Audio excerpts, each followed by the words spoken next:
It's like the amount of things that you could do to potentially be successful is wide open.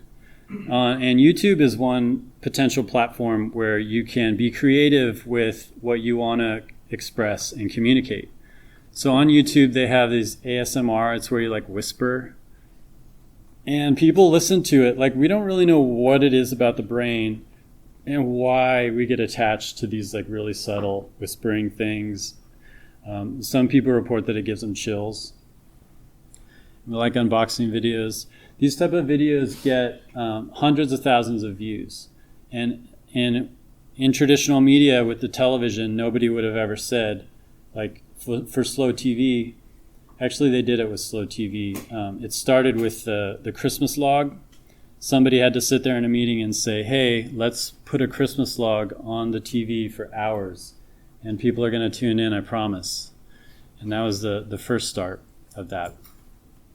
More people watch Minecraft than they watch the Super Bowl. More people are engaging with Minecraft, but you don't know it because it's just sort of just happening on the side. And there's actually elevator enthusiasts. And these are 80% of this group is autistic. And so this is a group with a very specific taste, like you're really getting into the range of human behavior, and they have a place where they can go and engage and communicate.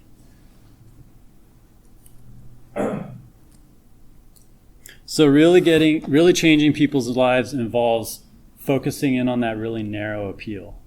And we can do that nowadays. And, thinking about advertising and marketing, you can, with Facebook, for example, you can target cities.